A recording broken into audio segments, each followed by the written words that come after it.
can't recall the last time I saw a 25-degree drop. Why can't I lose weight that fast? That would be nice. Would it not be? Just go to the gym for an hour, come out, and you're 20 pounds lighter. That would be. I guess would be amazing. It doesn't help when I stop at Wendy's on the way in 2 in the morning. But, I mean, hey, those 2 for $3 at Wendy's, fantastic. Yeah, I know. That's your favorite. That's your go-to. Well, you're my favorite. That's my second favorite. Well, that's so sweet. You bet, the response to what happened at the end of our show yesterday has been absolutely fantastic. Right. I have had more fun with that. If you missed it, we will replay it in a little bit. But Cliff called in, and I left him on hold a little too long. He called in during the Rand Carthon interview and took a nap. And somebody asked me, it was like, "Hi, that was good stage and plan." And I said, "Look, that was not staged. If we're going to stage something, it's going to be a lot, not as funny as that, but it's going to be different." I mean, that happened. Right. Yeah, no, that was real. We had a caller fall asleep. So the video's gone everywhere on Twitter and Facebook, and it's been fantastic. I posted it on my Facebook, and I get a text from my mom like, "What happened? Everybody's saying you were hilarious." I'm like, "You just have to go watch." You're like, "Well, Mom, here, I got something for her to tell you." Yeah, no, it was good for sure. So we will definitely revisit that. Predators win last night against Ottawa 4-1. It's not only are they 6-0 and have won 6 in a row, but they're scoring 4 more goals in those wins. They did it again last night on home ice. They needed that. They needed to come back off the road trip where they went 5-0 and kind of redeem themselves at home, and I think they did just that. Yeah, I mean, I listened to Pete Weber. I love listening to Pete. So, he's the best. I was driving around last night, listened to Pete, and just, that's what you do. I mean, good teams put bad teams away. And I got to tell you, and correct me if I'm wrong, Chaser, Ottawa did not get a shot on goal in the third period? I need to pull the stats up. I missed that if that was 19-0. 19-0, yeah. I can't that's recall. What you want to do. And I've only been following hockey since the Preds got here, but I can't recall a period where they shut out another team with shots on goal. I mean, there's some where you get like 3 or 4, but 0. So Willie Donick last night was saying it was the second time in franchise history, I believe, or something around those regards on Bally's broadcast. It was the last time it was like 2008. But there are a lot of other teams that have done this in a roundabout way. But, yeah, Preds have done it twice.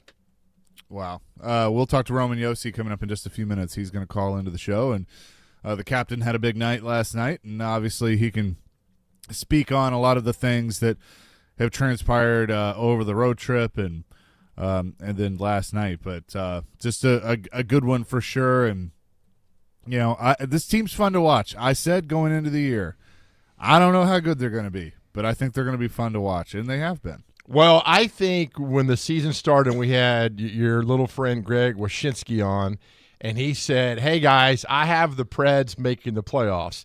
He knows a lot more about hockey than I do, so I was like, All right, I'll just piggyback off you, Greg, because if you're wrong, then I don't look so bad. So when he said that, I was like, all right, so that raised my expectations for this hockey team a whole lot to say, here's this guy who covers the league and knows every ins and outs of the league, as that promo tells you, and he's telling us that the Nashville Predators, in his mind, make the playoffs. I was like, why not? Do it.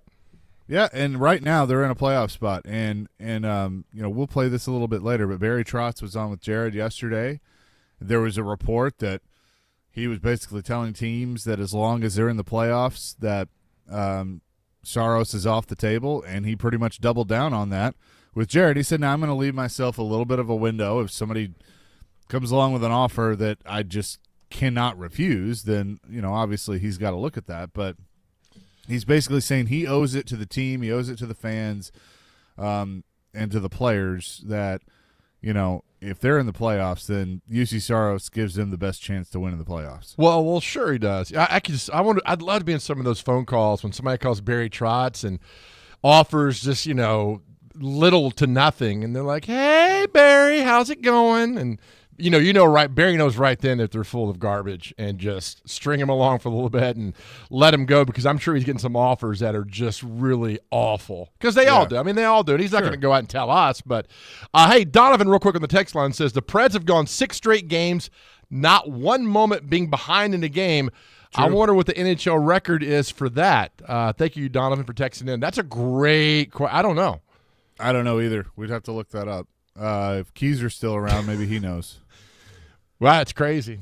Dr. Crane's looking at me right now like, I'm busy. I don't have time to look it up. I'm sorry, Joe. I'm doing a lot of things right now. He's filling out a cut sheet that should have already been filled out. So, that's an inside joke. Like Rocky and Apollo? Yeah, sure. Cut me, Mick? Okay. Yeah, there you go. Cut me, Mick. All right, that's good to know then. But Roman Yossi, right, in a little bit? Yeah. I'll be sure to ask one of my iconic, idiotic questions when he gets on the line, too. Please do. I'll do that as well. So now, who's tomorrow night? Minnesota's here, right? Yes. So John Hines back in the saddle with the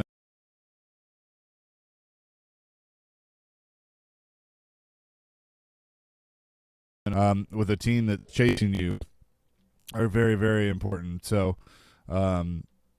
looking at the standings in the West right now, the Wild are behind the Predators with 62 points. In Nashville now 68 points. They're fourth in the Central Division, and they are in a very good spot after that road trip and then winning last night. They're tied with the Kings with 68 points for the first wild card spot. The Predators, by virtue of a tiebreaker, have the second spot, but they're right there and getting that first wild card spot, which would be huge. And then still have some work to do to catch Colorado, that's third in the Central. They got 77 points, but Nashville 7-3-0 in their last 10 with that 6-game winning streak. But Calgary's been playing well too. They've won 4 in a row. They're just behind the Predators with 63 points. Well, that sets up our question today, and we'll get into it after Roman Yossi calls in. But when it comes to your favorite sports team or in life in general, are you superstitious? Are you wearing the same Pred shirt you wore when they hit the road trip, or your favorite team, whatever it is? I mean, do you I'm going to ask you, Roman, do you take the same route to work? I mean, just little things, because a lot of people say they aren't superstitious. Then you start asking them, Chase, they're like, well, yeah, I drink, 2 sugars in my coffee in the morning just because, they've been winning. We're all superstitious to an extent. Right, I think we all at some point are superstitious. We won't go on and freely admit it, but then there's some things like, all right, so the Preds have won 6 straight. I know there's a Preds fan or many Preds fans who are like, yeah, I've worn the same T-shirt for a week now or whatever it is. So we want to hear from you if you're superstitious, 615-737-1025. Now, Chase, I know you're superstitious when it comes to your Dallas Cowboys, right?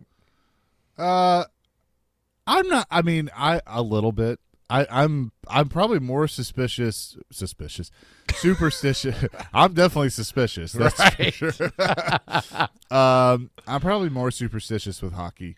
I just, like, for a long time when I would go to games before I was doing this, I would wear the same, like, Shea Weber undershirt under my jersey. Nice. And to the point that it became, like, discolored and had holes in it. But that's an example of being superstitious. Now, here's one. I'd go in through when I'd go in through the entrance. I'd always go in through the same door, and I'd have to go to the right. I was that guy. I worked with a guy a long time ago who was actually a boss, and he was a big baseball fan. And one of his favorite players on this team had a no-hitter going into the seventh inning.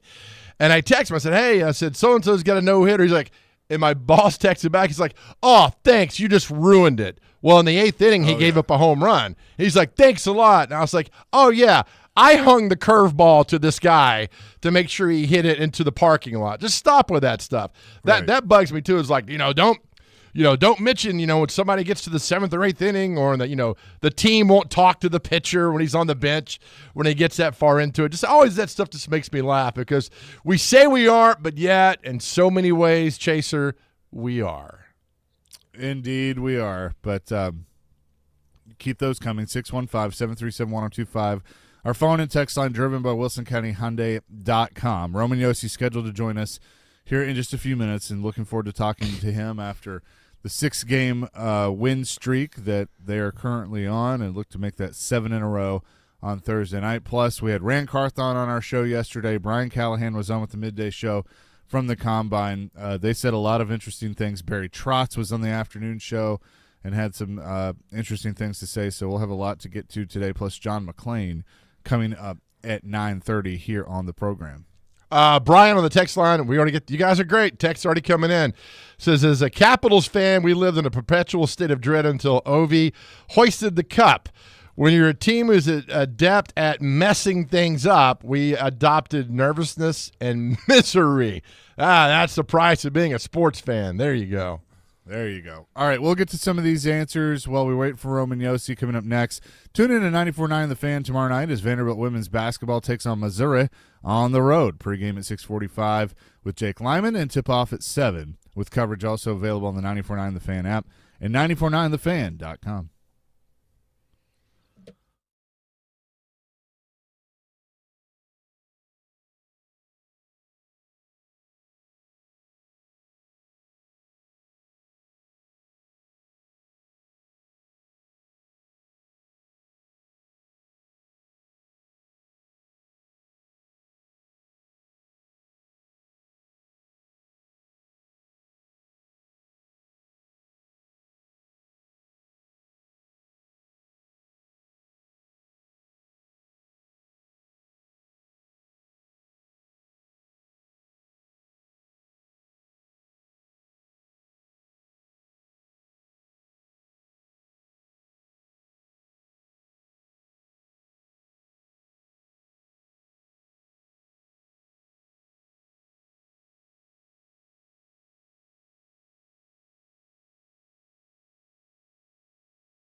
Chasing Big Joe, 102.5, 106.3, The Game.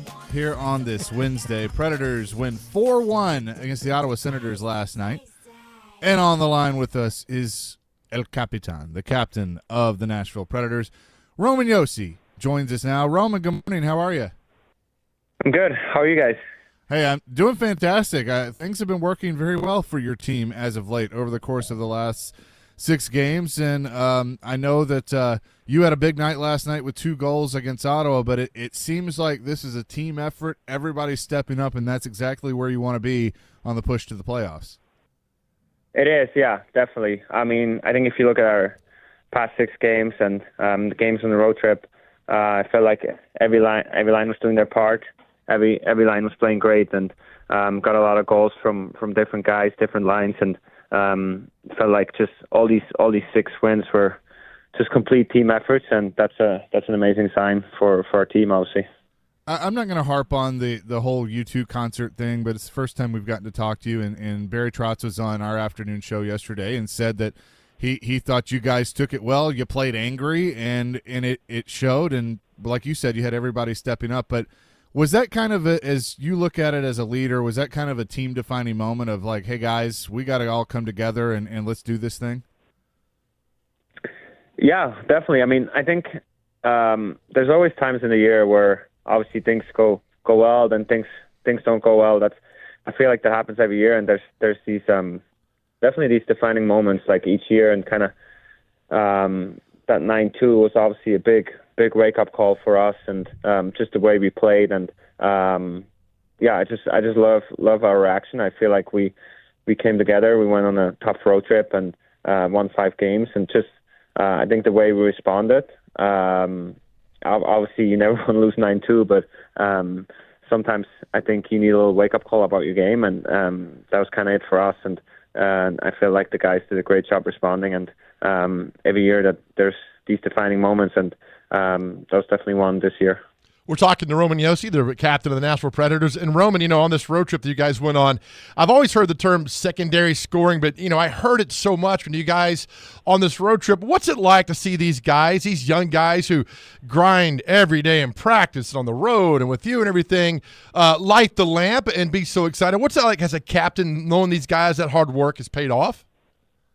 Yeah, it's awesome. I mean, it's just so much fun to see. I think, like you said, those guys have been working so hard, and I mean, you can't forget a lot of those guys are playing their first full NHL season, and I remember my first NHL season. I think we had maybe 1 or 2 young guys, and you kind of you kind of sit behind the leaders, the veterans, and kind of try to do your thing. But like our guys have such big roles and so much responsibility already, and it's hard. I mean, this league, it's a hard league. You play 82 games. It's a lot of games. It's a grind sometimes, and they've done an amazing job. And it's really great to see them get rewarded on this road trip. And I know they're just going to get better and better. I know you guys have won 6 straight and playing great. Can you put your finger on one thing that's working, or is it just a bunch of things that are working really well at the same time? Well, I feel like our defensive game is also been a lot better the last couple of games. I mean, our goalies played great, obviously, but I just feel like as a team, like team defense has been really good. Not just in the defensive zone. I think just for us, it starts kind of with the forwards forechecking, the forwards tracking. It feels like we're not giving teams a lot of space, and I think that's kind of what we want to be known for, to play fast and not give teams a lot of space. And I feel like that's kind of been the key for our success. Roman, a lot of professional athletes are superstitious. Once something starts going well, they tend to stick to the same routine. Are you superstitious at all? I don't know. I wouldn't say I'm not bad. I think I have my routine on game days. I think like everyone else. But I'm not too superstitious. I think there's definitely guys that are more, but yeah, I mean, I think everyone just sticks to their routine, and same for me. My game day routine is always kind of the same. Yeah, if it goes good or bad, doesn't really matter. Roman Josi is with us. Who do you think the most superstitious guy in the locker room is? Good question. It was always easy because I always said Ekholm when he was here. He always Yeah. denied it, but he's always. We all knew, but I don't know about right now. I don't know, honestly. Yeah, that's Good okay. question. When Yakov Trenin is pretty superstitious with his warm up. Okay. All right. Yeah. When I did this as a feature for Preds Radio one year and went around and like asked you guys about it, and everybody said Ekholm. So I wasn't surprised Yeah. when you brought him Oh, up, yeah. because I remember he was like, and he even admit, but he called it his routine, like you said. So I know. Oh, he would always say it's not superstitious, but it definitely was. Roman, how much are you watching the standings right now? I mean, you guys are tied with LA with 68 points for that first wild card spot. Obviously, that makes a difference in travel and who you play in the first round. Or do you try and just keep it to one game at a time and let the chips fall where they may? Well, I think a little bit of both. I mean, it's getting late in the season, and obviously, I think you're looking at the standings. I think you're looking. Obviously, after games, you're looking what other teams are doing and just checking on results. And I think I'd be lying if I said I never look at the standings. And I definitely look at it. But at the same time, yeah, I mean, you kind of have to take it one game at a time. And we got so many big games right now. Obviously, Mini is a big game tomorrow. They're right behind us. But yeah, you'll definitely take a peek at the standings once in a while. But yeah, obviously, you can only control your games, and you got to take care of your games. But you don't mind if you get a little help once in a while. For you, Roman, 2 goals last night, obviously, and you've been clutch as of late. But how do you feel like? And we've asked you about this before, but at this point in the season, with Bruno's system and your role changing a little bit, how do you feel like you've adapted to that? And it's how do you think it's worked with your game? Yeah, I think it's been good. I think. I feel like my game's gotten better and better. I think obviously there's some adjustment period in the beginning of the year, and just kind of trying to find different ways to create, and maybe a little bit different than I was used to in the past. And I think just like everyone else, it took a little time and to adjust, but I feel like we're getting better and better with the system, and I'm getting more comfortable with the system, and I think we're more connected as a team, and I think that helps each guy individually as well. We're talking to Roman Josi this morning on the Chase and Big Joe show. Roman, let me ask you this question. It's kind of not too personal, but you've played with a lot of guys, a lot of great teammates. Is there one teammate that you miss the most? I mean, can you pare that down? Because, I think you realized early on the NHL and professional sports is a business. There are guys here one day, they're gone the next. But is there one teammate that you really miss?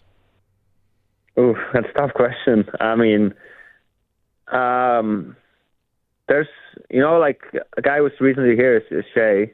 I just saw him the other week. He was here, and he's definitely one of those guys I miss. I mean, he was my first captain, and we became really good friends, and just my first D partner, and just such a big inspiration for me as a player and as a person in my career. So many things I learned from him. So it was awesome. It was awesome to see him coming back here, and we were kind of joking around that he's coming back for the playoff push and playing for us again. But obviously, sadly, that's not going to happen. But he's definitely one of those guys. One of those guys I miss. Yeah, how cool was that for you to be with Shea Weber and Mike Fisher, 2 guys you played for, but then be around, Tom Fitzgerald, the first captain, Kimmo Timonen, all those guys that meant so much to this to the building blocks of this organization? Yeah, it was great. I mean, it was a really, really cool night, and obviously those guys laid the foundation, and being captains of this team, obviously it's a huge honor, and I personally got to learn from Webs and Fish. I was in the league before, but I heard so many great things about Kimmo and Fitzgerald and those guys, like just the way they captain the team and the way they led the team. So to be part of that group is a huge honor for me. Well, Roman, best of luck tomorrow against Minnesota. It's a fun ride right now. Enjoy it, and we'll talk to you soon. Thank you. Appreciate it. Absolutely. Roman Josi, Predators captain, joining us here on the Chase and Big Joe show. They're back at it tomorrow night against the Minnesota Wild at Bridgestone Arena, game 2 of a 5-game homestand. He's always just calm. I mean, I know. can't. It just. He's the man. I bet his the resting heart rate is like 10 or some weird number where it's just perfect, and I bet that's exactly what he is. Not too high, not too low. Meanwhile, mine's usually about 300, so I offset Roman Yossi's great health. Yeah, well, that's what you're here for. That's right. Thanks. That is for sure. Coming up next, we'll shift from hockey to football. The NFL scouting combine going on right now. We had a great conversation with Rand Carthon yesterday. John McClain will join us. Coming up next here on the Chasing Big Joe Show, 102.5, 106.3 The Game.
Oh, yes. That will go down as one of the most classic moments in the history of this show. No Chasing doubt. Big Joe, 102.5, 106.3 The Game. That happened on our show yesterday. Oh, so good. Let's bring in John McClain with us. John, good morning. Are you at the Combine? No, I'm not. I'm missing my first combine since 1985, and I kind of like it because I'm watching everything on TV and on my computer, where if I was there, I'd be running around like crazy from the media room to the interview room, transcribing tape, not seeing anything on TV. Like when I cover road games off the TV, I find out it's easier than going to the stadium where people are talking all the time. You're way up in the top. You have such a great vantage point. I feel bad for that promo y'all just did, because at my former station there, one of your competitors, I had been covering a primetime game in New England, and it was a night game. So I went to the airport, came back, I'm on the air. They go to a commercial. Next thing I know, I get a call on my other phone, and I felt like, I fell asleep for like 2 seconds. Actually, just like that, they recorded me snoring, and I thought, you know what? I'm not going to make excuses. I'm just going to own it. And I didn't say they bored me to death, but that went unsaid. Oh wow, that's funny. It wasn't like I was out all night partying. At least I had a legitimate excuse. Yeah, well, what was funny is this guy called in. We had Rand Carthon on our show yesterday, and he called in the middle of that, and so he was on hold for a while, and I've never had that happen before. I know it's probably happened, but it was just I was so caught off guard. But nonetheless, fun times. It makes for sure. Great promotion, of course. That is for sure, and that's exactly what has happened. But we did talk to Rand Carthon yesterday. Brian Callahan talked to our midday show, and I felt yesterday was an important day for Rand Carthon, especially because he did his press conference and then he kind of did the car wash of interviews, and I thought he really handled himself well. And he's got a lot of cap space to work with. He's got a really good draft pick in the 7th overall pick, and he listened to hypotheticals, but he's not showing his hand. How important is this draft and this offseason for Rand Carthon that he's now in his second year as GM, but also the first year that it's truly his show? If Brian Callahan is going to succeed with Will Levis, then Carthon has to get him playmakers. He has to protect him. He has to get him playmakers. Where they pick, they can get one of the top 2 offensive tackles, or they can get one of the top wideouts. Now, it's such a deep draft. You don't have to take wide receivers in the first round. And to me, the most important thing to do would be to protect Will Levis and draft one of the tackles, because it's easier to get competent receivers in free agency than it is to get good offensive linemen, especially tackles. And I think it's pretty clear based on everything we saw from Carthon and Callahan that offense, building the offense around Levis, making sure he has protection and playmakers, and of course it helps that they have one of the best line coaches ever in Bill Callahan, that those are the areas that are going to be addressed. In free agency, like I'd say here about the Texans, they play the first place schedule. They're going to be going against Patrick Mahomes, Josh Allen, Dak Prescott, Tua Tagovailoa, Trevor Lawrence, and Jared Goff, Jordan Love. They've got to work on their defense, specifically their pass defense. And in free agency, you don't see teams generally paying big money for safeties and linebackers unless those linebackers are in a 3-4 system where they can rush the quarterback. And so, therefore, it is easier to me historically to get those players in free agency and use the draft for the other ones. And Carthon's got a big off season coming up when free agency begins. Like every team, a godsend came in the form of a cap that went up $30 million. Now they'll roll over some of that to next year, but that has helped a lot of teams. And it's exciting for them, for the fans, for the media covering it. You don't want to have a high pick because you had to earn it. And hopefully you don't pick that high again, and they have to make the most of it. John, why does the NFL do free agency before the draft? And could you ever see them changing that? Because I know a lot of people have said that they'd like to see the draft and then free agency. Because that's the way the union wants it. The draft used to be during the season, and that's hard to believe. Of course, the draft used to be 20-something rounds. When I started covering the NFL, I think it was 18 rounds, and a couple of times when the draft was like 12 rounds, it was in one day. You talk about the longest day. You get in there about 7 in the morning. There was no ESPN to televise everything, and they go to a hotel near the Oilers' old facility, and they'd invite fans to come out to the big ballroom, and they would bring in a few players to talk to them and mingle, sign autographs, and pose for pictures, and then the media would be in a separate room, and there would be a monster board on a wall that had every team and all their picks underneath it. And as trades were made, you had to swap those picks, and the PR guy, Bob Ide, the late great Bob Ide, would get a call, and he would write the name down and put it under the team based on the round, and it would just go forever. One time we were when hotels, and this was a fancy one called the Shamrock Hilton, they had in-room movies before I never knew they had in-room movies. So the Oilers got it hooked up that the media, we could watch in-room movies. The day was so long. So I remember watching 2 or 3 movies while the draft was going on. And so I don't think they'll ever switch it. I remember some NFL people telling me Bud Adams said having a draft in New York and then leaving the downtown offices and going to Yankee Stadium where the Giants were playing and watching the Giants play.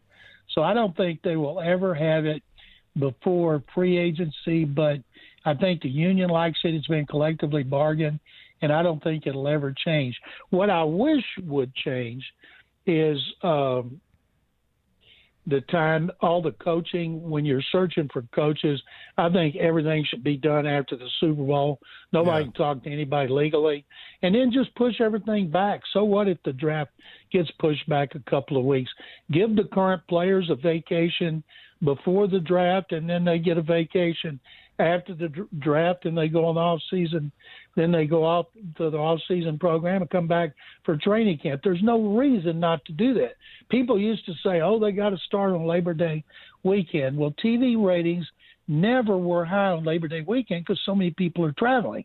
And then they said, so what happens if we push it back to the weekend after Labor Day? They did. The world didn't end as we know it, and ratings were terrific right from the start. Interesting. We're talking to John McClain here on the Chasing Big Joe Show. John, we're going to go back to the time machine now, back to 1983 when the Oilers drafted Bruce Matthews at number 9. Okay, he had a great career at USC. That's also the loaded quarterback draft of all time. And so now we put in real time, where the Titans are thinking about taking a wide receiver or a lineman back and forth. What was the mindset back then to take Bruce Matthews when all these great quarterbacks were still left in the draft? Well, they had Earl Campbell at running back, and Earl was coming off. They were coming off a strike year, and Earl was still in great shape. And in '83, he had his last 1,000 yards season. I think he had almost 1,300 yards. So they were built all for the running game, and they knew the general manager Ladd Herzig was in cahoots with agent Lee Steinberg to sign Warren Moon a year later when he came from Canada into the NFL as an unrestricted free agent. Because I know that because Ladd Herzig asked me to come up to his room on a Saturday night and watch a Canadian Football League game. And he told me off the record, his personnel director, Mike Holovac, who would be the general manager, that Mike was in Canada scouting Warren Moon in person. So they had a plan to sign Moon in 1984. And so in 83, they had the second pick, and this is what the Bears could do. If indeed the Bears wanted to trade the top pick, they're not. They're going to take Caleb Williams and trade Justin Fields. But they had the second overall pick. They traded to the Rams. Elway went first to the Colts. and they traded the second pick to the Rams so they could draft SMU running back Eric Dickerson. Then they traded that pick to Seattle, drafted Penn State running back Kurt Warner. And then they went down to 9 and got stuck with Bruce Matthews. And so at the time, coming off the 82 season, they had drafted Mike Munchak in the first round, but he suffered a broken ankle before the strike, and they only played 9 games that year, and Munch only played a couple. And the GM, Ladd Herzig, wanted to fortify the offensive line for Earl Campbell. And so he drafted Bruce. Only time Bruce ever missed a game was when he held out his first 2 weeks. He had Hold Him Out Howard Slusher as his agent. Hold Him Out was his nickname. And he never missed a game in 19 years. And so Munch became great in his second season. And they used to also, the 84 first round pick on Dean Steinkuhler, another offensive lineman from Nebraska.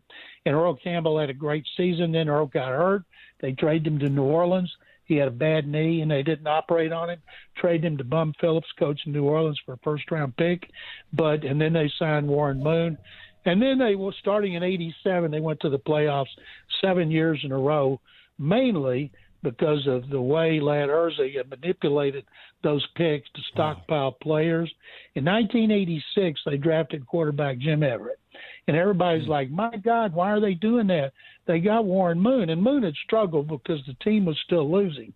And Herzig took him and then got teams in bidding and traded him to the Rams for a bunch of players that helped them go to the playoffs in 87 for the first time since 80. And then they went to the playoffs 7 years in a row, more than any team in the league. He is the great John McClain joining us, talking about the Combine and much, much more. We'll continue with him. Coming up next on the Chase and Big Joe Show, presented by Regal Realty Group, 102.5, 106.3 The Game.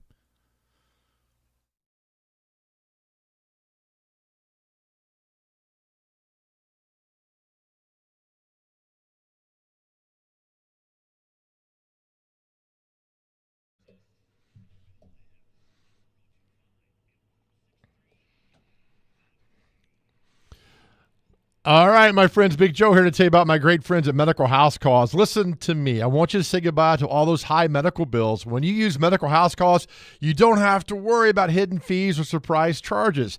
Medical House Calls is revolutionizing how patient care is getting done. Listen, patients pay one flat fee, no matter the treatment, making Medical House Calls more affordable than the average urgent care and emergency room. Also, we know this is a cold and flu season. You can get tested and treated without leaving your home. You don't have to drive across town to your doctor's office or sit in a waiting room. Their mobile medical services are here to make your health a top priority. Visit medicalhousecalls.com and see what everyone is talking about. In fact, Chuck McDowell loved the treatment he received and the care. He bought the company. Yes, medicalhousecalls.com, medicalhousecalls.com, where the nearest clinic is your home.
It is Chase and Big Joe here on this Wednesday, 102.5, 106.3 The Game, continuing our conversation with the great John McClain. John, I want to ask your opinion about now that the draft, well, it's been for several years now, the 7 rounds. I remember, I'm looking back at the 1971 draft.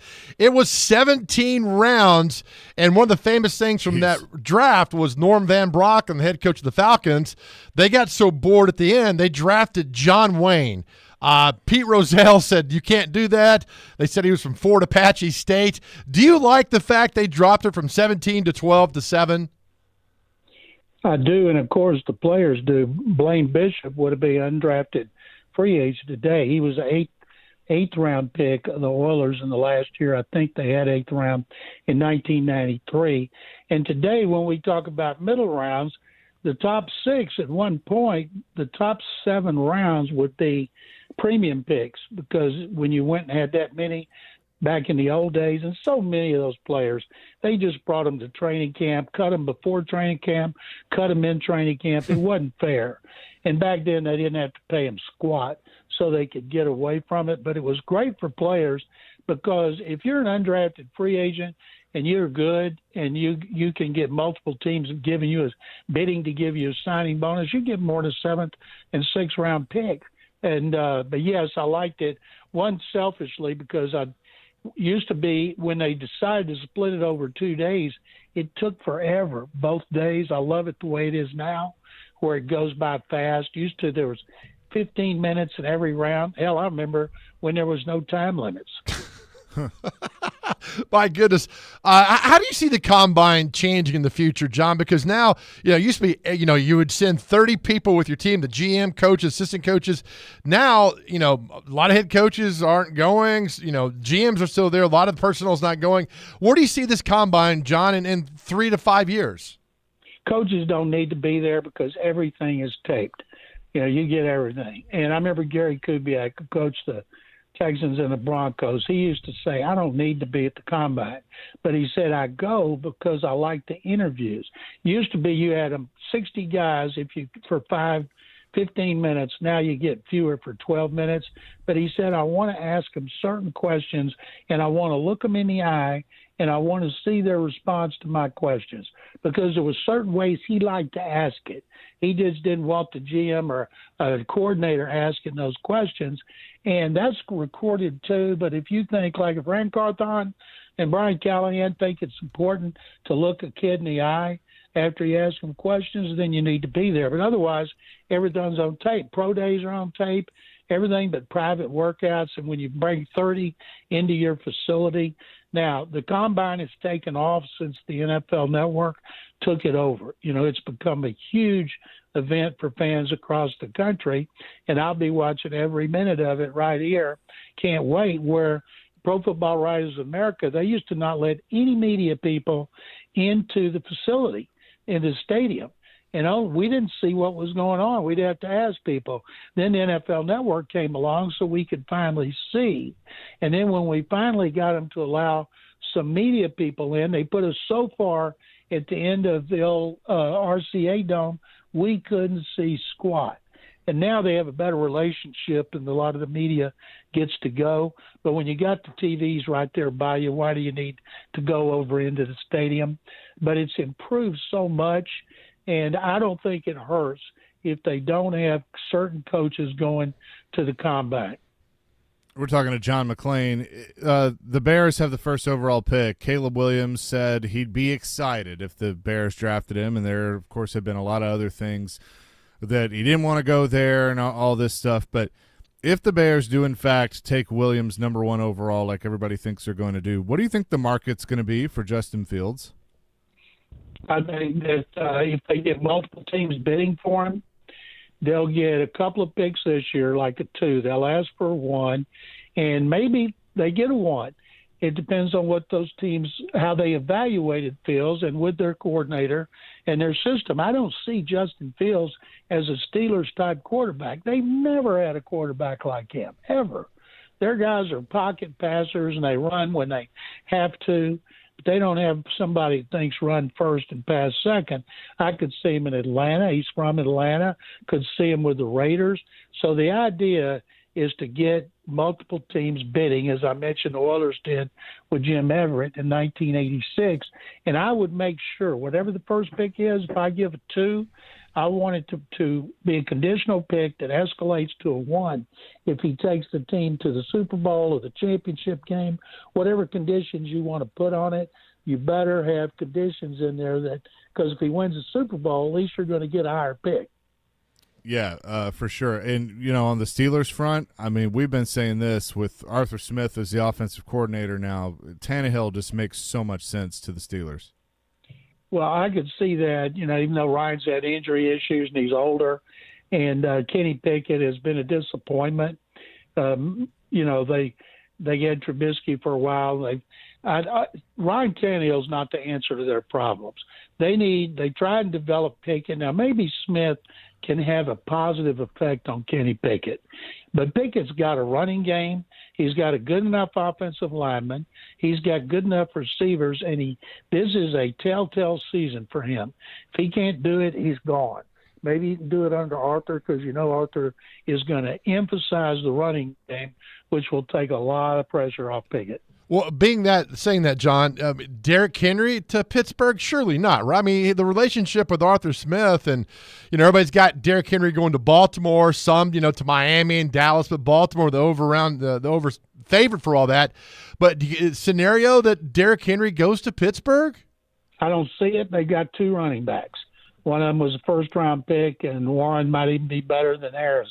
So I don't see it. I think Cowboys are going to have no running backs. Tony Pollard is out. They're not franchising him. Maybe he re-signs for less money.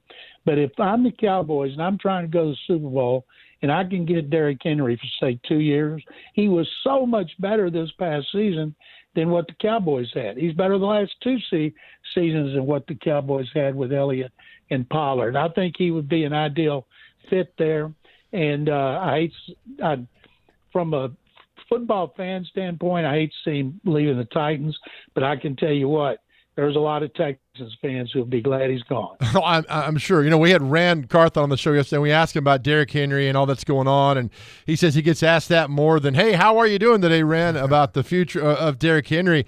And, have you ever seen a team just come out, John, in your career and say, look, we've moved on from this player, take care of yourself, we're moving on, because we know the Titans aren't signing him? Would it behoove anyone for him Rand to come out and say, look, we wish Derrick well, but we've moved on? No, it wouldn't, because then people start saying, well, why? He's going to get that enough when Derrick signs with somebody else, because it's such a monumental move for the franchise to let him go. And they got Spears. Now they'll bring in another back, and they hope they can find one in the second round like Henry, or lower like Spears. And so, but nobody's ever going to say we've moved on, because when you do that, it's a negative connotation. I mean, right now they don't think Derrick Henry can produce under the new coach like he has in the past for whatever reason. System, I'm not sure. But and that's why you have to beware of signing other teams' free agents. There's a reason they're not wanted. And it goes beyond the cap, because this year there are no excuses involving the salary cap. John, what was it like when Earl Campbell went from Houston, the Oilers, to the Saints back in, was it 83, 84, or whenever that was? It was in 84. In 84 training camp, he hurt his knee. He needed surgery for cartilage. They didn't do it because then they were afraid Bum Phillips wouldn't trade him at number 1. So they didn't use him much. He goes to New Orleans, never the same because of the knee injury. And by the time Earl left, we all knew he was gone. And even though he was an institution, a genuine legend, been designated like Davy Crockett for the state legislature here, people were sad, but they knew it was coming. John, were you there the day, one quick question, when he didn't make his mile run and somebody asked Bum Phillips that Earl Campbell I was there. And when he said Earl can't finish the mile, Bum hesitated, spit a chaw of tobacco, and said, well, when it's third in the mile, we won't give it to him. Oh, that's fantastic. John, always enjoy this. Appreciate it. And we'll talk next week. Guys, it's my pleasure. Thank you very much, as always. Absolutely. John McClain from Great Houston. stuff. Oh, that's a great story. That was good. Coming up next, Brian Callahan was on our airwaves yesterday. Rand Carthon was on with us. And there were a couple of things that really stood out to me that both of them said about one position in particular. And you kind of wonder, is that showing the cards a little bit? We'll discuss that coming up next. Plus, our question of the day, we'll reset that here on the Jason Big Joe Show, 102.5, 106.3 The Game.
Hour number 2, Chasing Big Joe, 102.5, 106.3 The Game. He's Big Joe. I'm Chase McCabe. Dr. Crane, Nick Frazier with you on the ones and twos on this Wednesday. Always a good conversation with John McClain. The rest of the show is discussion with you. 615-737-1025. That's our phone and text line, driven by WilsonCountyHonda.com, where you can answer our question of the day, which is...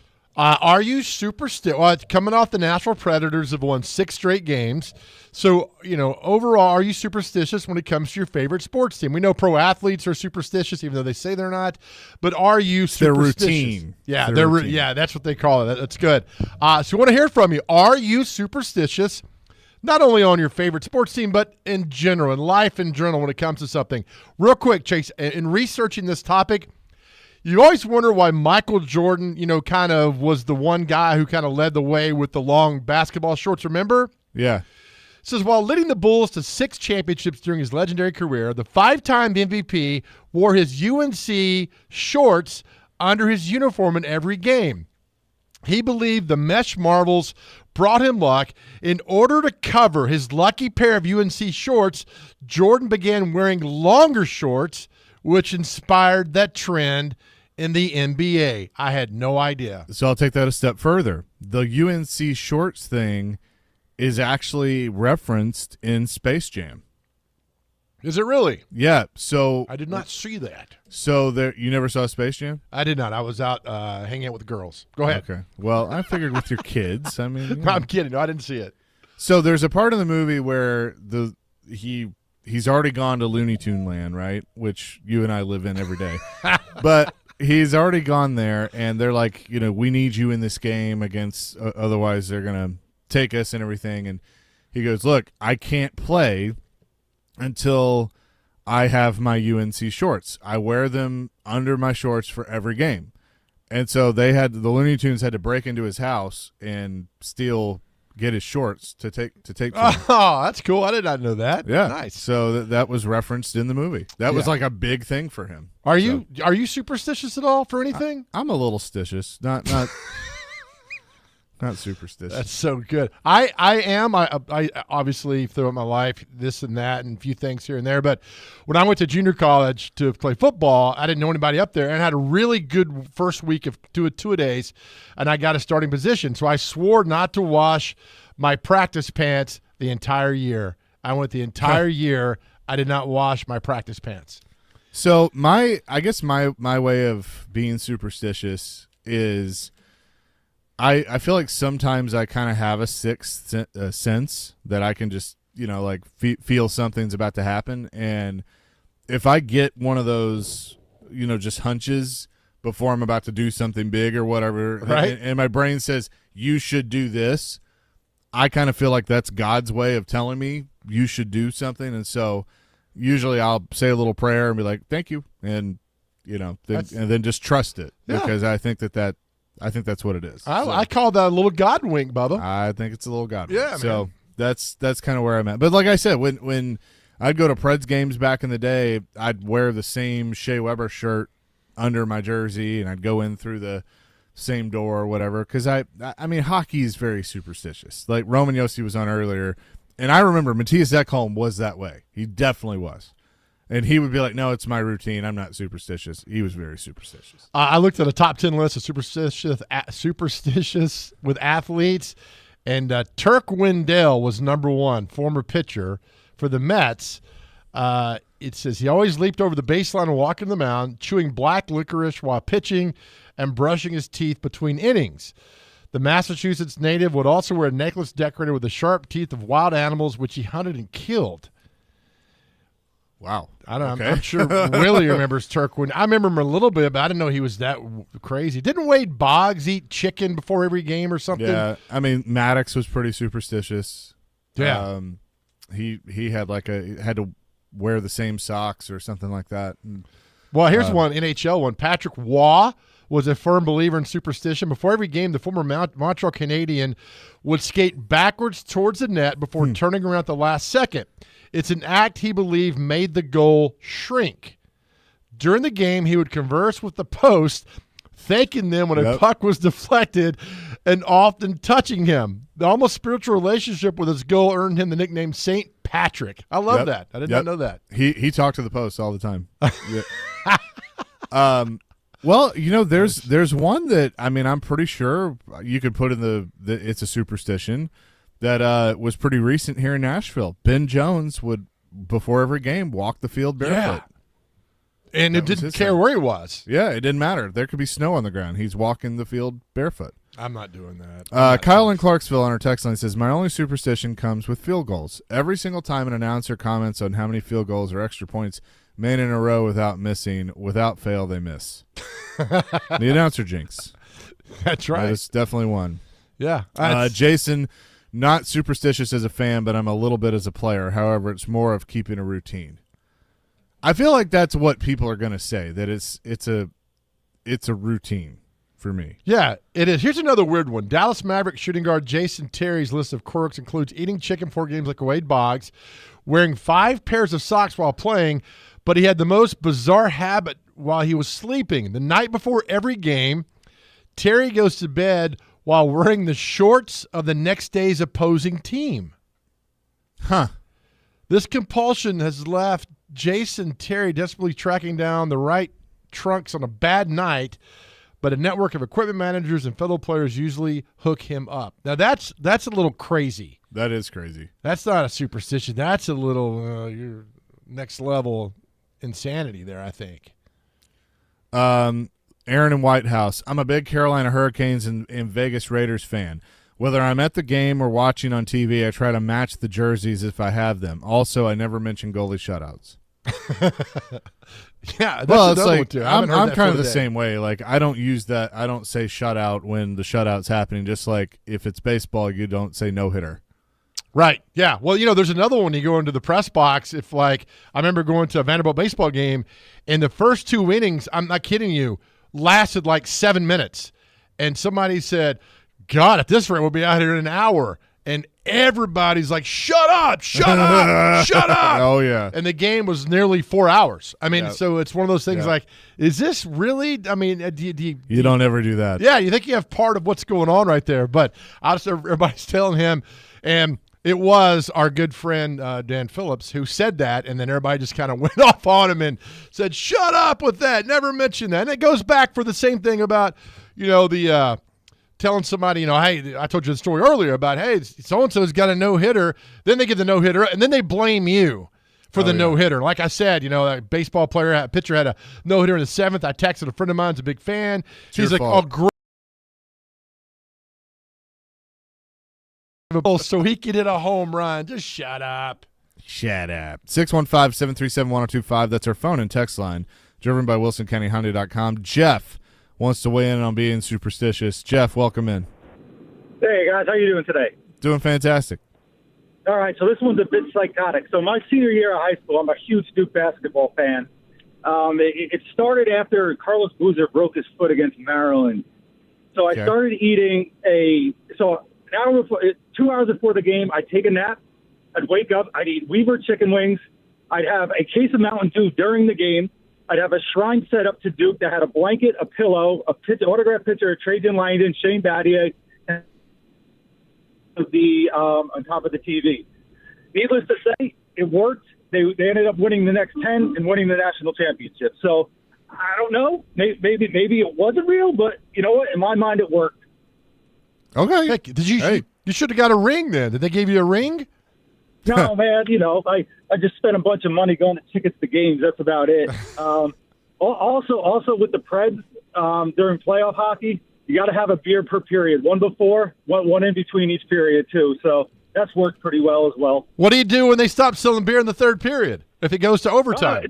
So no. The Carolina series 2 years ago, they didn't stop selling beer in overtime. Oh. They sold it through both overtimes. So needless to say, I was so filled with liquids by the end of that. Like it was absolutely disgusting. I could hear my belly jingle. It was terrible. That's Chase Daly. That's the worst. Yeah. Yes, it is. Thanks, Jeff. Yeah. All right. Thanks a lot, guys. I did a few years ago at Wrigley. I did a beer per inning. I wanted to see if I could pull that off. And it's hard to do now with the new rules, but But here's the thing: they quit serving at the end of the 7th inning. So for the 8th and the 9th, you got to go ahead and buy them both. And by the time I got to the 9th inning, I grabbed that beer and it's warm and I had to really try to get that thing down, but it was. Were you not carried good. out of the stadium? No, that's fine. A little drink hack there, Chase, when you go to MLB games. Ask for a cup of ice, and you can just double cup it, and it'll stay cold in the bottom. That's actually a really Look at Dr. Crane. Look at you. This is why you're here, Dr. Crane. That is actually brilliant. Exactly. I don't know Dylan why. on the text line says Roger McCreary eats baked beans with sugar before every game. Now, that can't be true, right? That's not true. Dylan, is that true? It sounds like it's true. I wouldn't get anywhere near him. I believe he had a endorsement with Bush's Beans before. I think he the did, combine. actually. Yeah. Good. That's awesome. Yeah, I think he did. So this has some life to it. Has some legs, Joe. Keep them coming. 615-737-1025. Coming up next, you'll hear from Rand Carthon on the positions that his team is looking at the top of the draft, and it kind of makes me wonder what direction they're going to go. We'll do that next, plus more of your answers to our question of the day here on the Chase and Big Joe Show, presented by Regal Realty Group, 102.5, 106.3 The Game.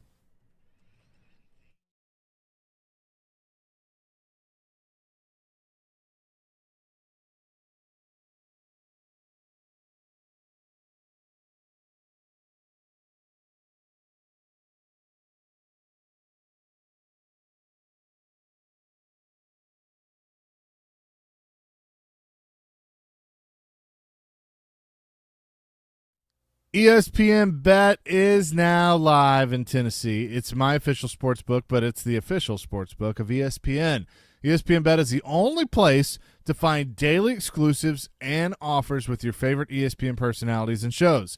Sign up today, and new users get $100 in bonus bets for making any sportsbook bet.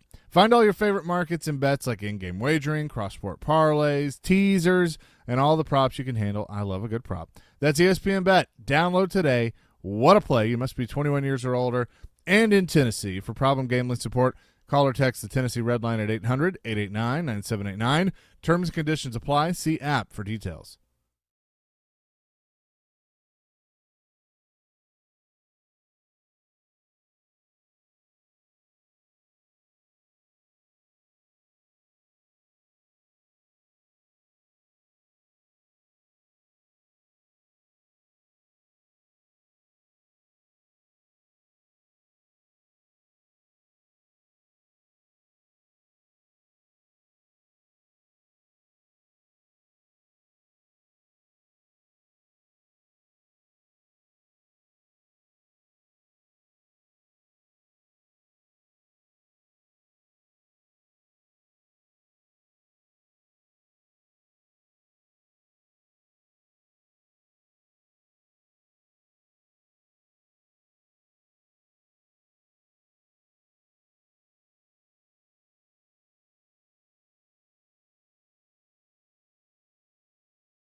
how would you compare the top receivers like a Malik Neighbors, Rome Odunze that have been, predicted to be around 7 to the top left tackles like a Joe Alt or a Ola Fashanu that have been predicted to be around 7? How do you decide between that when those positions are so completely different?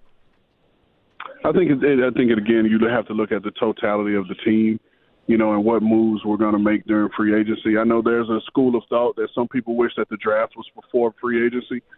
You know what I mean? So you can get the young guys in and see where you need to supplement with the vets.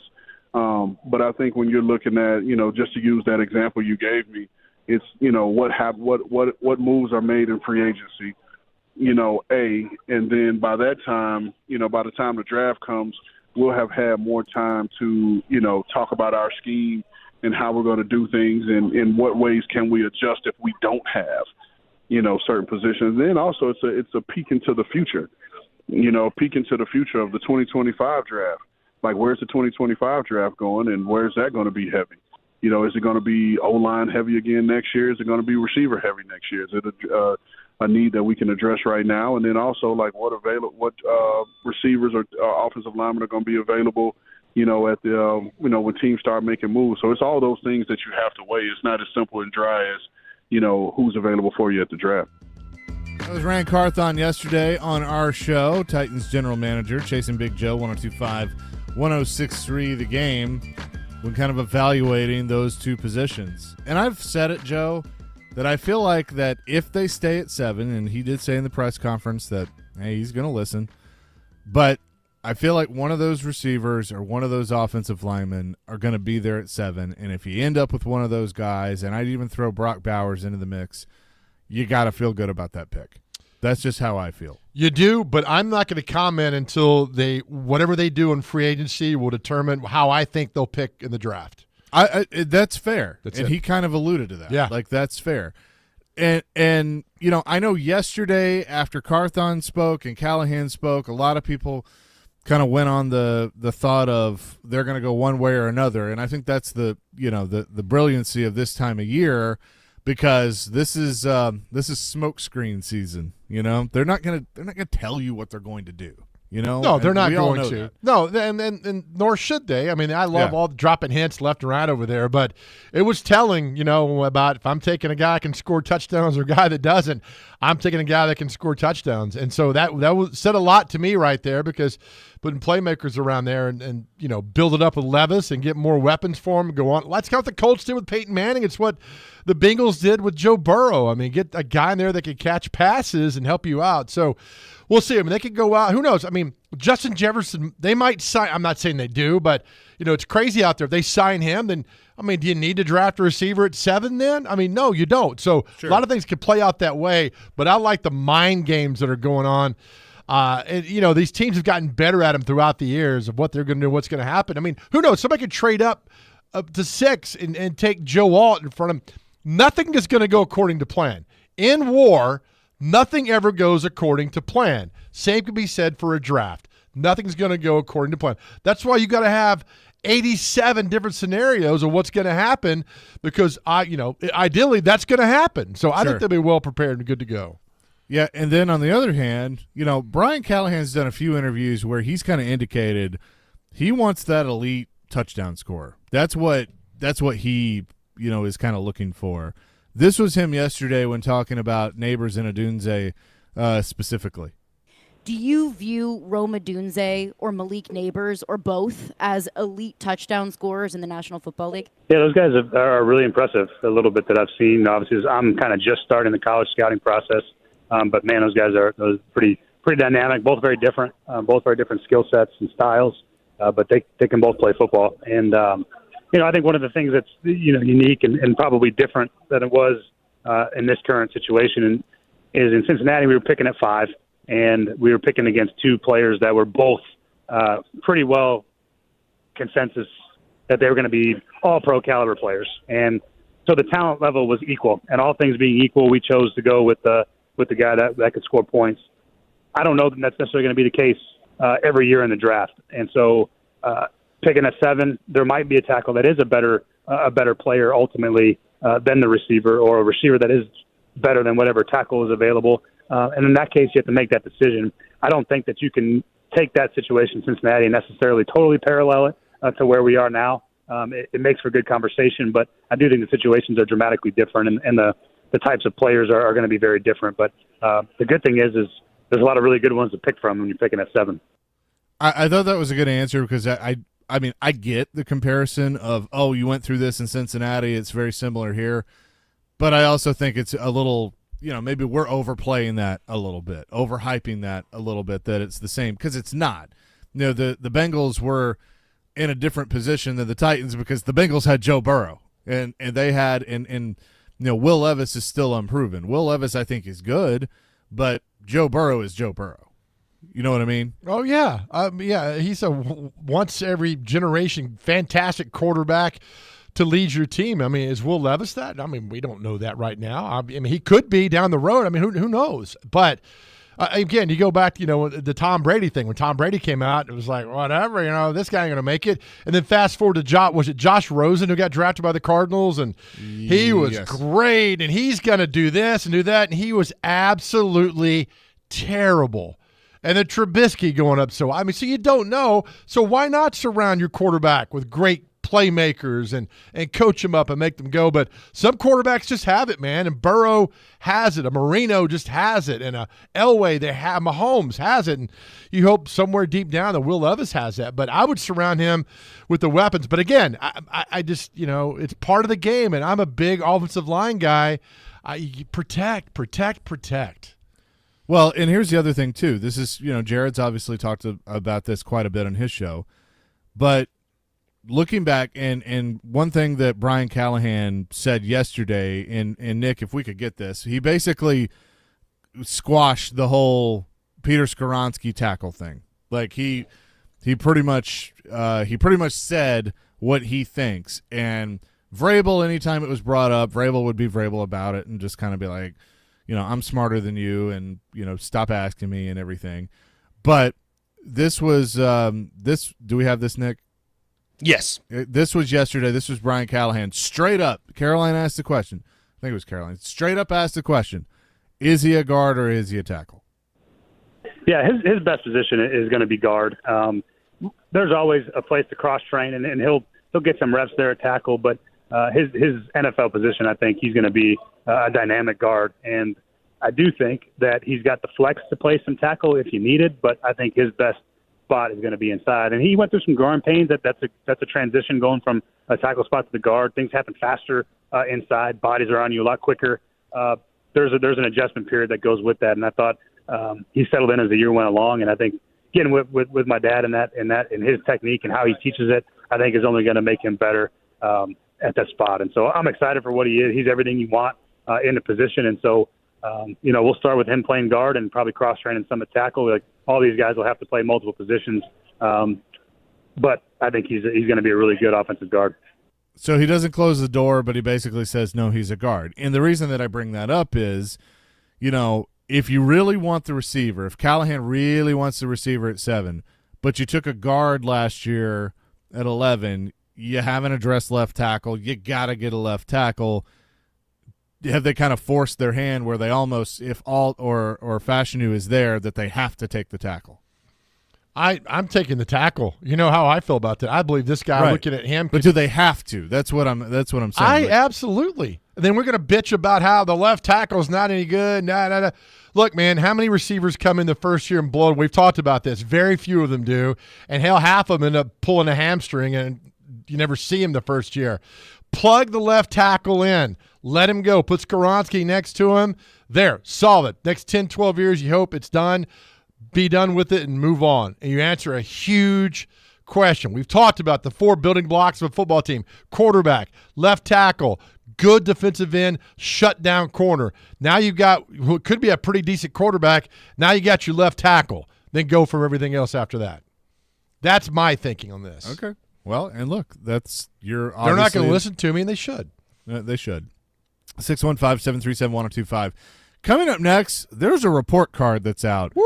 And, oh, man, did it get my attention when it comes to the Tennessee Titans. The NFLPA has released their second annual player report card.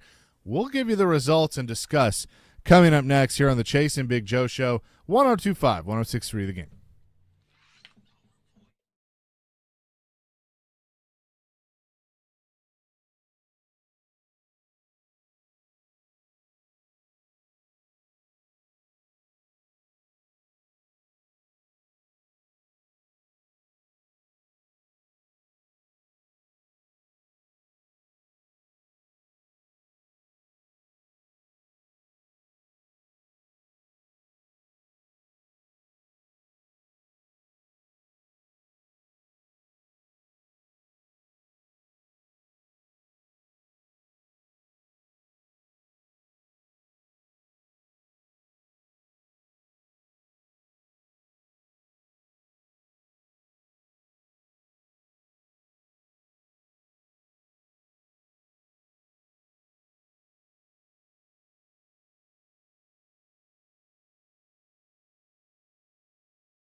Jason Big Joe, 102.5, 106.3, The Game here on this Wednesday. 615-737-1025, brought to you by Regal Realty Group. And we are broadcasting live from the Spring Hill Heating and Cooling Game Nashville studios, keeping your home feeling comfortable all year round. Joe, there's a report card out. Paul Kuharsky put this out. He's at the Combine, but the NFLPA has this is the second year in a row that they've done the second annual player report cards for each team. And there are different categories that they have. and the Titans' grades are listed as follows. You want me to go in the order or go good to bad? Let's go. Yeah, good to bad or bad to good, because there's one on there that's awful. Then I got a comment after this, which is going to throw you for a loop. Okay. So we'll go with the good first. The training staff, the weight room, the strength coach, who's no longer there, and the head coach, who's no longer there, and the owner were all B+, according to the players. Food and cafeteria, nutrition and diet got a B. The training room was a C+. The locker room was a C+. And then treatment of families, Woo! a D+. Team travel, an F. Yeah. That's the treatment of families, D+. That's not good. Not good. I don't know why they're bitching about travel when it's chartered and they got a police escort to and fro and there's a buffet waiting for them. All right, Chase, hold that right there, okay? I'm going to read you this report card from another team, and I want you to tell me which team this is, okay? Okay. Nutritionist, dietitian, F. Locker room, F. Training staff, F. Ownership, F. Food cafeteria, C-. Head coach, A+. What team do you think this is? Again, nutritionist, F. Locker room, F. Training staff, F. Ownership, F. Team travel, D. Head coach, A+. Which team is this? I'm going to tell you. You know who it is? Who? The Kansas City Chiefs. I was kind of wondering. This list is 100% BS. Yeah. All the way across. 100% garbage.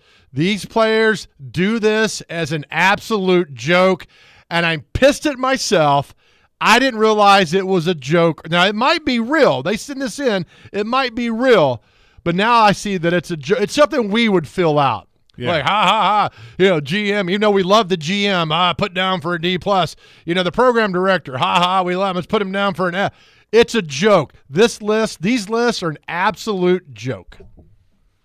That's my take on it. I'm kind of with you on that. It's a joke. But okay, here's where I take a little bit of a different view. Now, I can't speak on the treatment of families. I'm not sure on that with the Titans. But like the locker room and the training room, just because of what I've heard over the years, and, you know, obviously we've been in there, but, you know, in talking to the current and former players, like that kind of checks out. Like I know they've done some upgrades to the facilities over the last few years, and that's good. It was much needed, but I know it's always kind of been that they were a little behind the times when it comes to that stuff. And I think it goes beyond, the players are just spoiled and they want this and that. I mean, you got to think about it.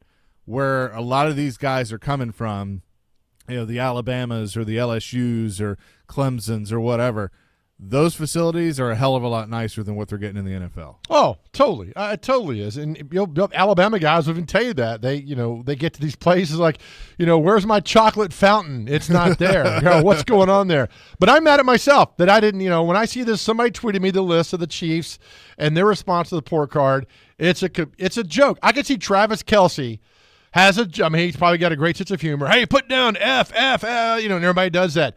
To put that many Fs down and all that for the Chiefs, there is no way that's accurate. Now, a few teams probably do that, like you said, the treatment of families. Yeah. I could see that being something because the Titans got a D+, but the team travel being a D, the team travel being an F, get out of here with all that stuff. You guys got it made on that travel, so I don't want to hear that. I've traveled with them. I've seen it.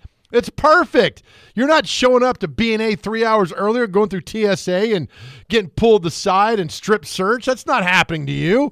You got a damn charter. You're here and there in no time. I'm so mad at myself. We got punked. We all got punked on these lists. All of us did. This is terrible. This has you fired up. It does. When I'm reading the Chiefs thing here, come on. Ownership F? Good Lord. They've won 3 Super Bowls in the last 4 years. It's a joke, man. Oh, I should have seen it earlier because it's something we would have done. I mean, I would answer it truthfully. There's That's probably mean. a few do, but I'm sure Yeah. the majority are like, Like- oh, put that down. Okay, so it said, I think Paul put in there that it was like 77% response rate. Do you think Mahomes answered those questions? No. Yeah, See, it I goes think back. he did. I think he did. No, I don't think he did. It goes back to when the coaches vote on the AP or the top 25 poll, and somebody asked Spurrier, "Why'd you have so and so 12 and this team 22nd when the 22nd beat the 12?" And his comment was like, "Well, I let my GA fill that out. I didn't do that. He did all that." It's just nonsense. Right. And this list is complete, absolute nonsense.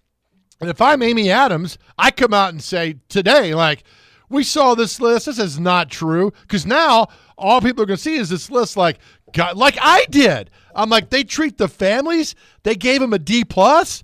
And the travels, what's going on here? I don't want to go play for the Titans if my family's getting treated this badly. I'd have her come out and say, we saw this list. We don't believe it. We're going to investigate that and see what's going on. But, I mean, like, are you going to believe that if she comes that to me is going to make it worse because of how they've handled certain situations. If she came out right now, number one, is this on Two-Tone TV? Is this a statement? Because we know it's not going to be a press conference. So how is she going to address this? And two, whatever she says, I think a lot of people are going to go, I don't know what to tell you. I lost my train of thought. I tell you what, But, I tell you, we got lucky. Rand Carthon got lucky. This list came out today and not yesterday.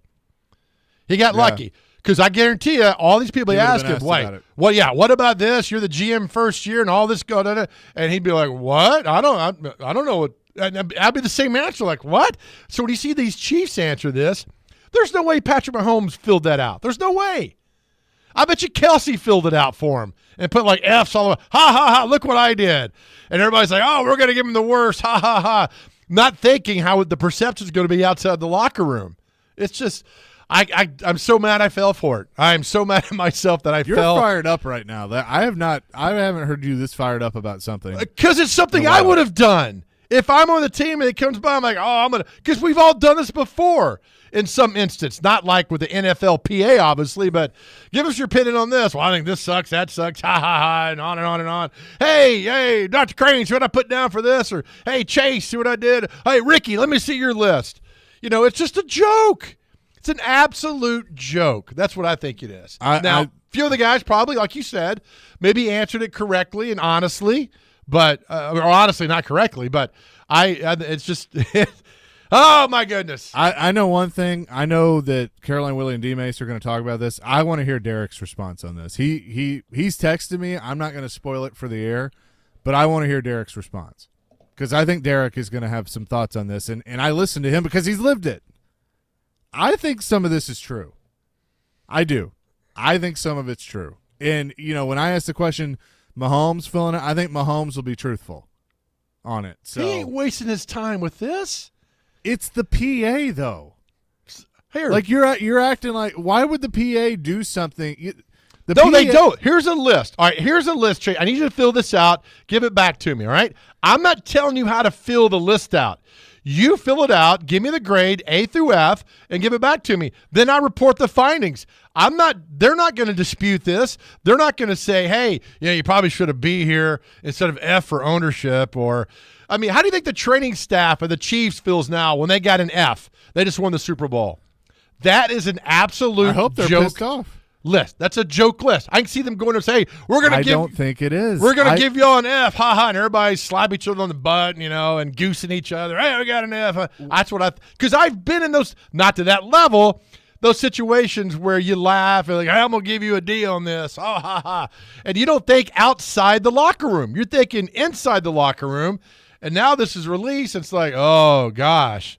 But I'm telling you, if I'm Amy Adams and I see that team travels an F, and my team, they're treating my family with a D+, I hope she's in a meeting right now and in her mind I takes hope it she is seriously too. and says, what in the hell is going on here? But I think that the players are truthful on this because they get every time there's a CBA or whatever. What have we said? Well, the players, they didn't fight for certain things, or they fought for less practice, and I think that's kind of been counterproductive. And so they hear all that. This is the second year that they've done this. Maybe they're finally getting organized and getting their stuff together and realizing, like, hey, there's some stuff we don't like. We're going to do this report card, and then the next time the CBA rolls around, we're going to address it. I hope that's the truth. So, I don't know, man. If I would have saw that Chiefs thing, I don't.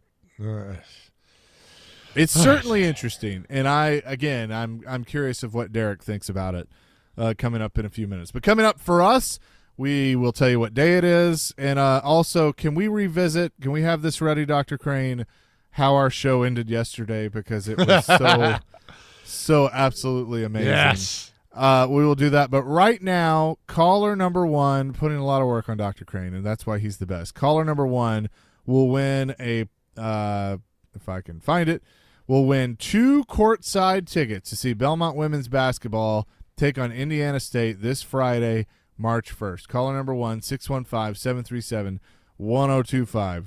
You'll win those tickets to see Belmont women's basketball take on Indiana State courtside on March 1st. What day is it? Celebrity birthdays next. Chasing Big Joe, 102.5, 106.3 The Game.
before we get to birthdays, real quick, Cliff has been waiting very patiently. Cliff, what's up?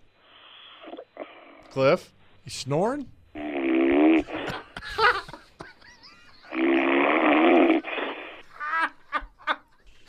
that really happening right now? Cliff. Hey, buddy. Cliff. Cliff? Cliff. Hey, buddy. Oh, my God. You don't have to go home, but you can't stay here. I have never in my life. Is he still there? He's still on hold. I'm scared to, like, when he wakes up, be like, what the hell? God, we really do bore people. I've always heard that, but I never realized that we do that.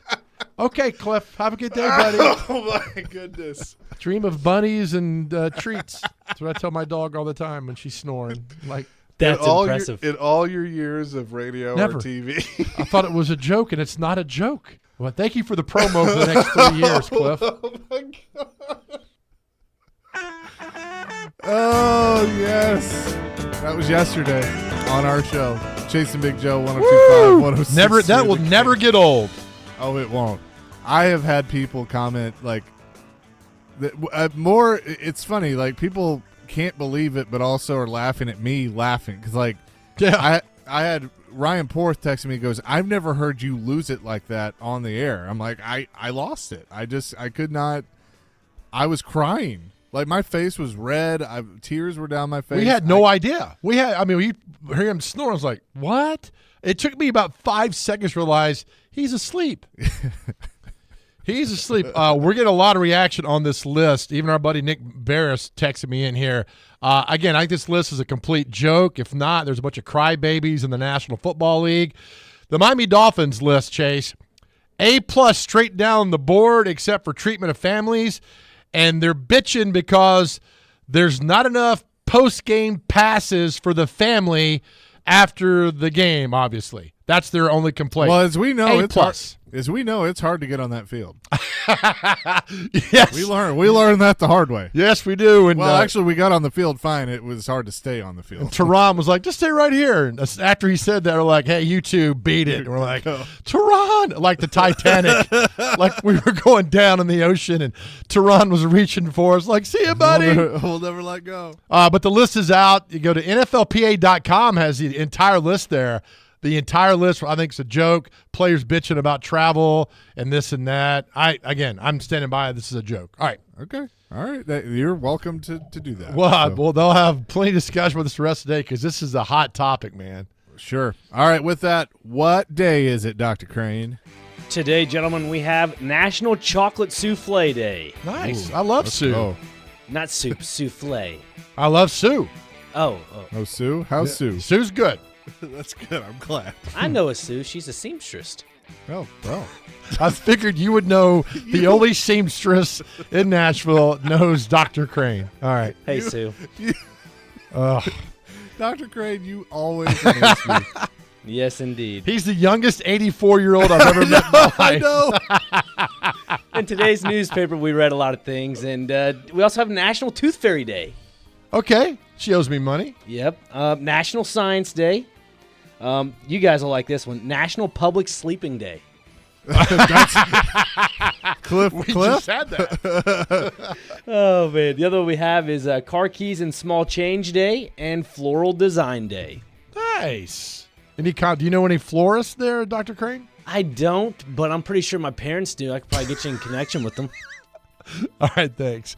All right, time for celebrity birthdays. Got to get them within two. Here we go. First birthday, Bernadette Peters. She was in the great movie The Jerk with Steve Martin. How old is Bernadette Peters? 79. 84. 76. Just missed. The great John Turturro. How old is he? The great actor. Oh, Brother, Where Art Thou? Miami Vice. Yeah. Transformers.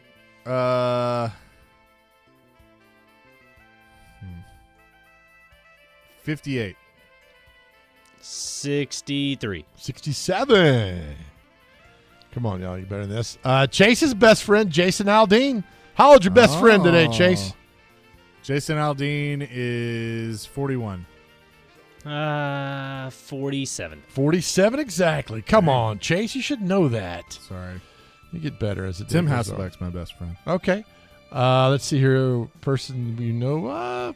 Cindy Wilson of the B-52s.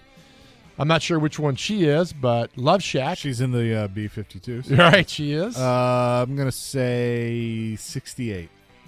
71. 67, tied at 1. Well done. Actress Rae Dawn Chong. She was in Commando with Arnold Schwarzenegger, Soul Man, which is a great 80s movie. Rae Dawn Chong. 63. 72. 63 exactly. Boom. Lead singer of Train, Pat Monahan.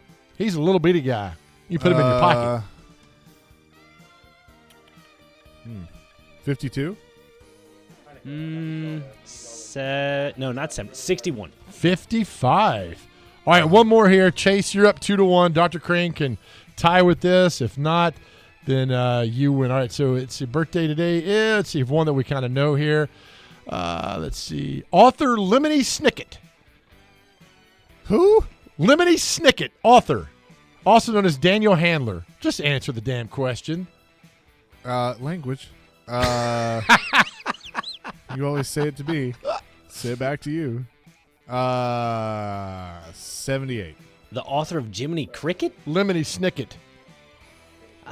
81? All right, that's the 54. All right, one more. I'll give one more. Actor Robert Sean Leonard. He was in Dead Poet Society. He's also in the TV show with a doctor that was, that was kind of... Oh, House. House, yes. Yeah. Robert Sean Leonard. I love House. He is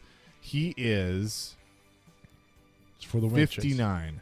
56. He's 55. That's a tie. We'll push it to the next day. Good job, guys. Appreciate you. Listen, as we leave the show real quick to our guys out there, listen, if you're struggling, you talk to somebody, please, on your cell phone, you can dial 988 24 hours a day. Somebody's there to talk to you. If you need to reach out to us, reach out to them. As we say every day, you are beyond loved. Our world is a better place because you are here. Please know that, and please know that we love you. Absolutely. Peace, love, rock and roll. Caroline, Willie, and D. Mays coming up next. 102.5, 106.3, The Game.